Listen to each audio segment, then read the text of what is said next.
Greetings, everybody. Welcome to episode 132 of the Masterclass. My name is Cam Brennan, and I am joined by my bestie with Nevermind. This is a family show. Dave, how are you? I am wonderful. How are you? Good. I almost actually said the thing that would rhyme with besties that are part of a man's anatomy, and I kind of am surprised I filtered myself. Yes. So, anyways, you're doing good? Yeah, I really am doing well. So good. I'm glad that we're back on this show. We took the week off last week to record a new episode of one of our old shows that we're bringing back, and like the professional podcaster that I am, I haven't even edited it yet. So, but it's coming, I promise. And it will be somewhere in between average and glorious. I can't tell you where it's going to land, but it will be in that spectrum. Good place. Indeed. So I think tonight, I think we're just going to dive right in. I don't have any fun stories to tell. Do you? No, not right off the top of my head. No, I do not. All right, then we're going to have to go to the Bible, which is more important than my silly stories anyways. Fair enough. I feel like I'm talking really silly. We must go to the Bible because it is a serious place. So, anyways, I'm going to stop talking. Dave, do you want to read for us? I can. So we're Romans 8. We're going to go verse 18 through 25. And we'll just see where that takes us tonight. So, verse 18. For I consider that the sufferings of this present time are not worth comparing with the glory that is to be revealed to us. For the creation waits with eager longing for the revealing of the sons of God. For the creation was subjected to futility, not willingly, but because of him who subjected it, in hope that the creation itself will be set free from its bondage to corruption and obtain the freedom of glory of the children of God. For we know that the whole creation has been groaning together in the pains of childbirth until now. And not only the creation, but we ourselves, who have the first fruits of the Spirit, groan inwardly as we wait eagerly for the adoption as sons, the redemption of our bodies. For in this hope we were saved. Now hope that is seen is not hope, for who hopes for what is seen? But if we hope for what we do not see, we wait for it with patience. Thank you, sir. Mm-hmm. All right, where do you want to start? I mean, I always say that we start at the beginning, but what stands out to you, I guess, about that? Let's start there.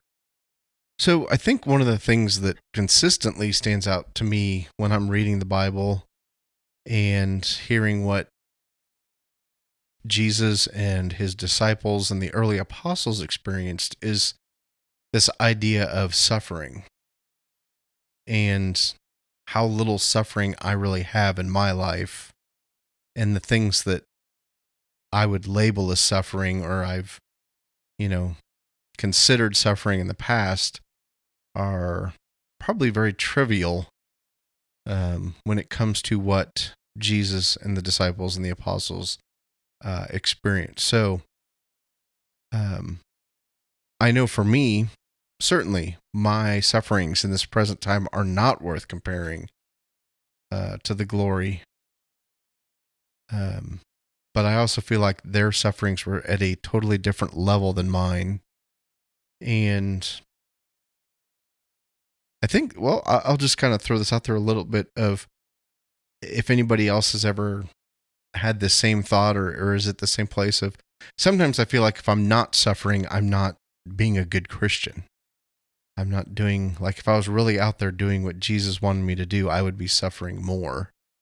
And maybe maybe that's actually an accurate thing. I don't know. But yeah, so those are kind of my, I guess, initial thoughts at the beginning of this. My response, two things. I think it's interesting, you compared our suffering to what the Bible tells us was theirs, all of them martyred, right? Except for John, who was just, he was just exiled. That's not a big deal to go live on an island by himself. But, the suffering that they went through being kind of, nomads, going from town to town and who knows how many of them were excommunicated from their families because they were no longer good Jewish boys anymore, and they were with this weirdo and, doing all this stuff. And it's easy for us to say, as you said, our suffering in the present time are not worth comparing with the glory that's to be revealed to us. But if Paul can say that about his suffering and about the suffering that the church is going through back then, and their suffering is greater than ours, then how much greater is the glory that's to be revealed than maybe we can even comprehend? Mm-hmm. So I think that's pretty interesting to think. He's talking to people that are going through it, like bad. And he's not belittling their sufferings. He's just saying what is to come is so much greater than the suffering that's going on now, which is kind of a huge hope to I don't want to say sell these people, but it's a large thing to get people to hope in what he's telling them, if that makes sense. Yeah, absolutely. And then the other thing I want to comment on is when you said, I feel like I should be suffering more, and maybe that doesn't, maybe if I'm not suffering enough, that doesn't mean, I don't think you said good Christian, but something along those lines. Yeah. I don't ever think the Bible tells us to go out looking for suffering. I would agree. Like, I don't think Jesus ever says, go suffer more. I think what Jesus does and says is, when you suffer in my name, it's a good thing. Right? Being poor and hungry and homeless for the sake of being poor, hungry, and homeless is not a spiritual endeavor. No. Nothing noble in that. Exactly, right? And there's, like, when I was in college, we had a social justice week on campus that, like Shane Claiborne came to because he was all, important back then. And all these, middle class to upper middle class white kids would build this little shanty town on the lacrosse field and be homeless for a week to raise awareness for social justice and all the things. And I'm like, but you're going to class in high-tech classrooms with electricity, with air conditioning, with heating, with computers. You're playing video games in your hovel on your Xbox. You're going back to your dorm to shower. You're eating a meal prepared for you in the cafeteria. You're wearing, designer clothes. And it's just like, for a week, everyone is like, oh man, I'm being so humble right now. And I just was like, I'm going to go sleep in my mattress because I'm paying $30,000 a year. I'm sleeping in a bed. I'm not going to pretend to be poor for a week just because it looks like I'm being a good Christian when I do that. It doesn't make any sense to me. Instead, we should be out ministering to the people who actually live like that, right? We should be bringing them food and clothes and water and stuff for personal hygiene so that they can stay clean and healthy and have, like, it just, the whole thing of what was going on in that week really, really bothered me because a lot of the intentions of the people were not biblical. It was just, how can I look better by doing this? Right.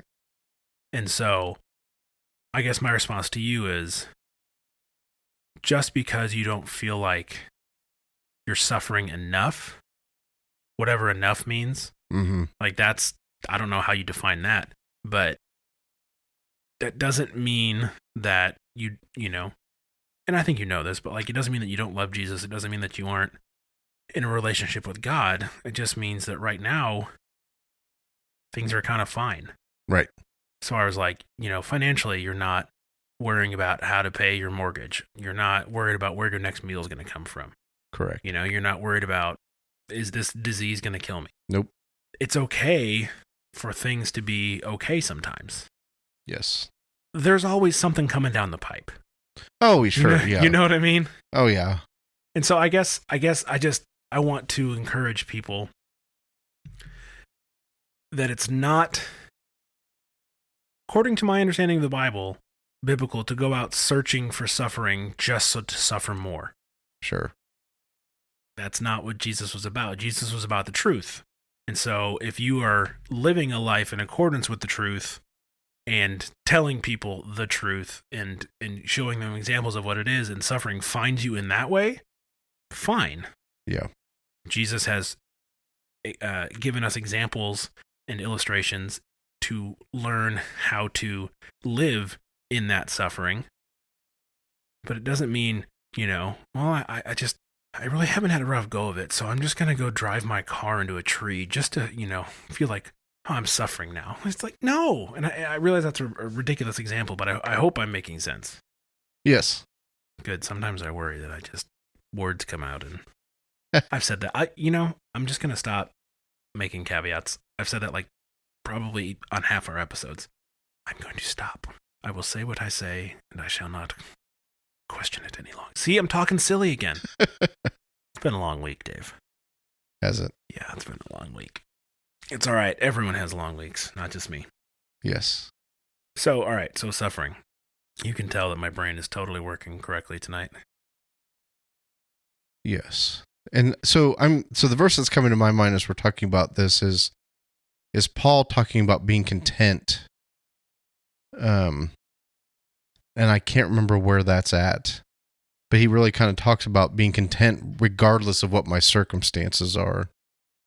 And he, just what you said, he really talks about being content in when things are going well and being content when things are not going well.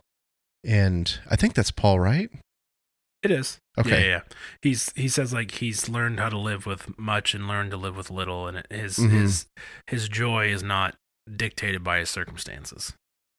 Yeah, and so I think that is certainly one of those things, which even in that, again, and I don't want to go completely down that rabbit trail, but easier said than done to be content in our circumstances. Although my wife has recently, we were talking about our marriage and our years together and good times and bad times, and was telling me how miserable I was to live with a few years ago. And I don't recall it that way. Like, as she was saying it, I was like, oh yeah, that's definitely true. But it's just funny for me to be like at this place where I'm like, nothing has really changed. My circumstances are still the same. And yet I feel a sense of joy. I feel a sense of contentment. I feel a sense of I'm exactly where God wants me to be. And I just need to, just be open to him. I need to be pursuing him, loving others. Cause that's even like one of the other things that, when it talks about being suffering or all that is, I'm always afraid to talk about Jesus. Or not afraid, nervous to talk about it. I'm always wondered how it'll be received by people. And honestly, I had an awesome talk about God with one of the people that I would have never thought would ever have that conversation with me at work.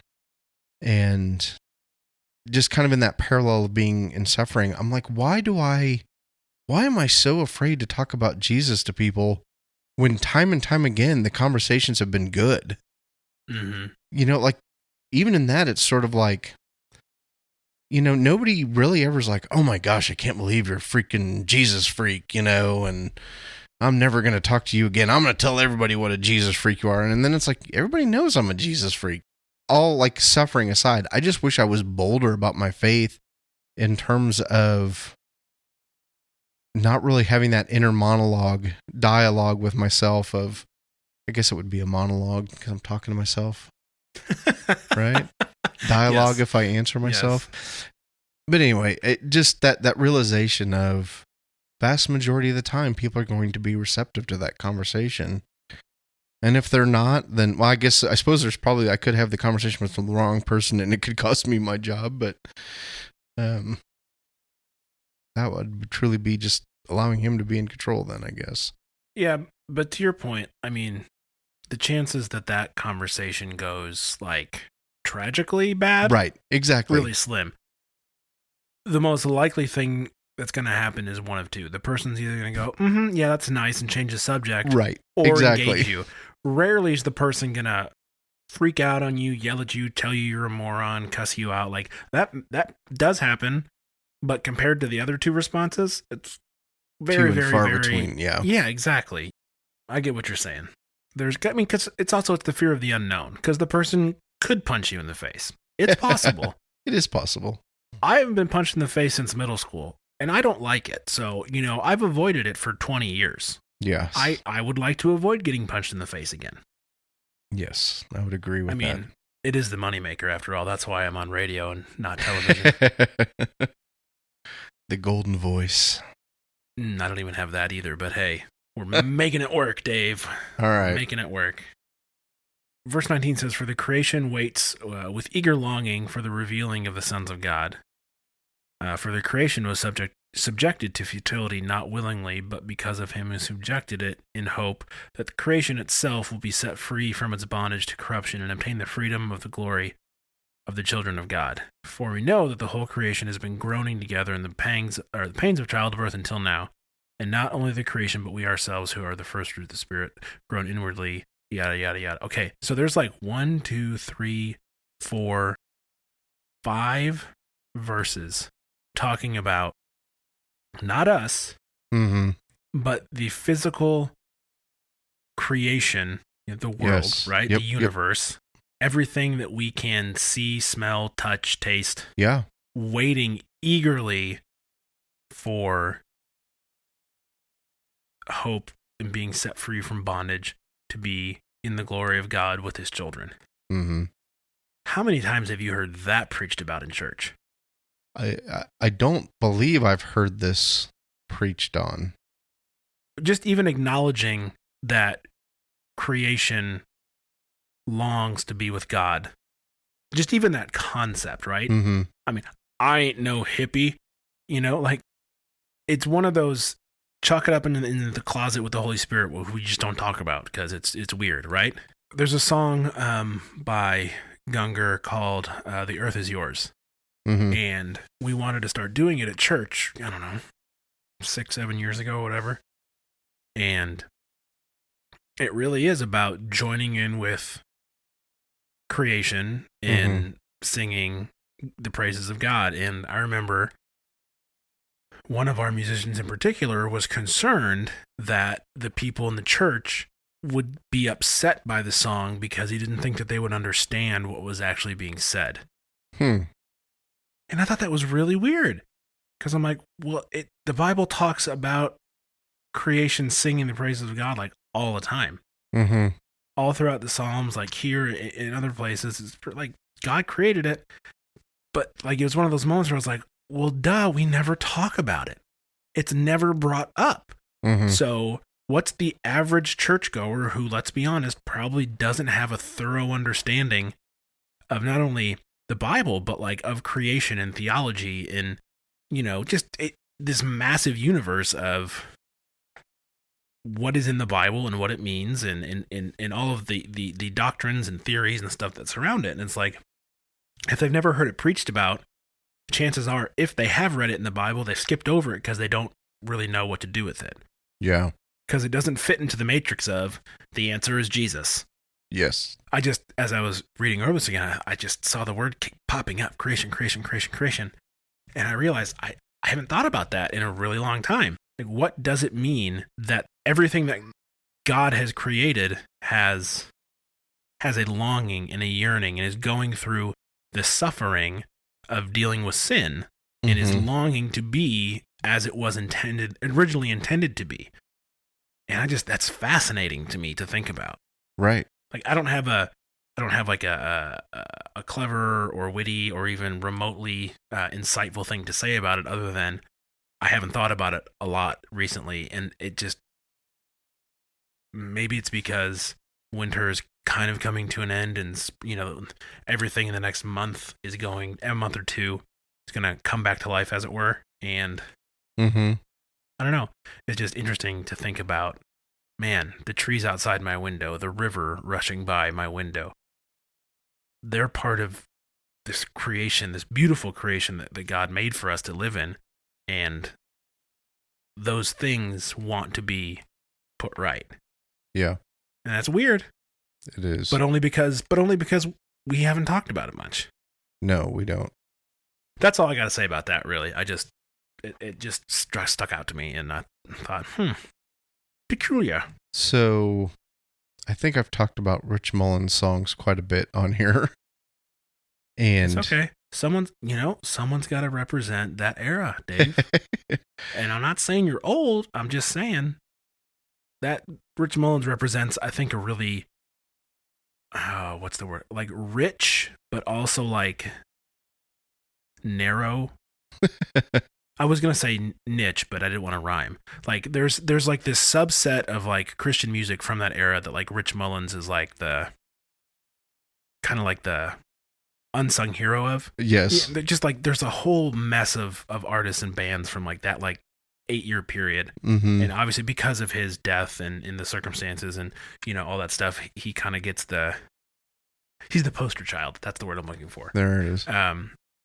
And my dad was super into that whole era of music. And so anyways, I'm not calling you old. I'm just saying it's good that you're bringing that stuff up. Well, so yeah, that's like if I was on a desert island and could only listen to one CD, there's another dating of myself talking about a CD instead of a download. Well, you didn't say beta tape, I didn't say, yeah. Although I did have a beta player, so I recorded the Bears Super Bowl on beta, 1986. So he has a song, and I think it's Calling Out Your Name is what it is called. And it really kind of hits on this theme of creation calling out God's name. And, just a couple of verses says, and I feel the thunder in the sky and the sky about to rain, and I hear the prairies calling out your name. And that is one of those songs, like you said, it's just that sense of like creation does that. Creation like worships God. Creation longs to be what creation is supposed to be because we screwed it up. We screwed it up in the Garden of Eden. Creation isn't currently what it was designed to be.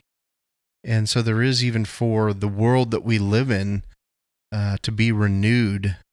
The Bible talks about a new heaven and a new earth. And certainly creation is longing for that time to be here. So as you read those lyrics, it reminded me of a newer song from Hillsong called "So Will I" 100 billion times. Mm-hmm. And Hillsong United, and it's as you speak, 100 billion galaxies are born. In the vapor of your breath, the planets form. If the stars are made to worship, so will I. I can see your heart in everything you've made. Every burning star a signal fire of grace. If creation sings your praise, so will I.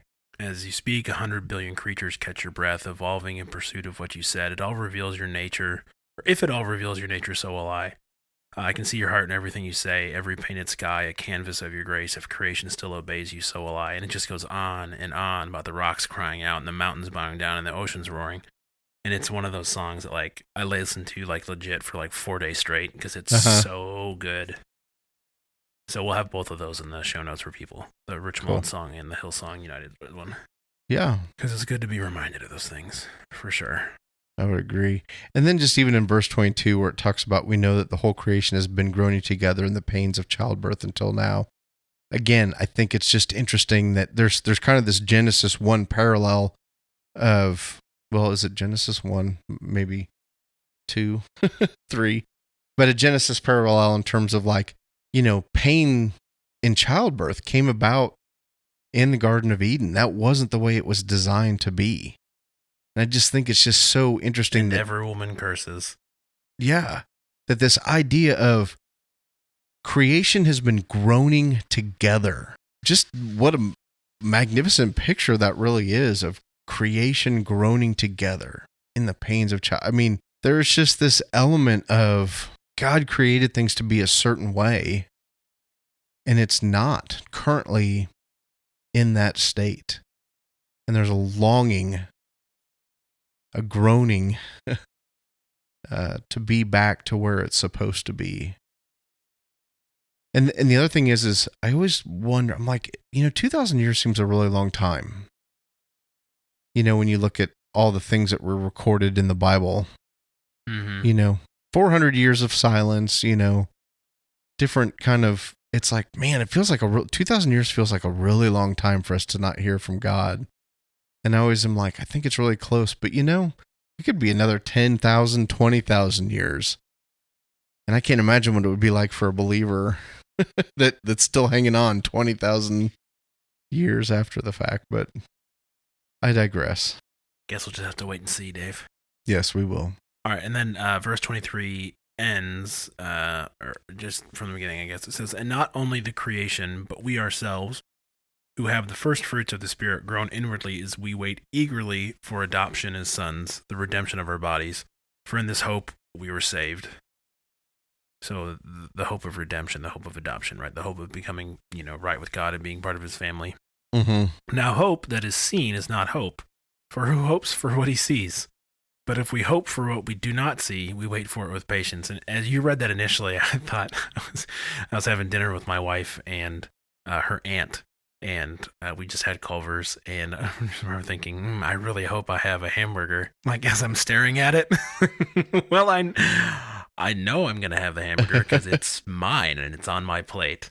And just the ludicrous nature of someone hoping for something that they already have because they can hold it, It's like, oh man, yes. I hope I get to podcast with Dave one day. Oh wait, I've done it almost 200 times.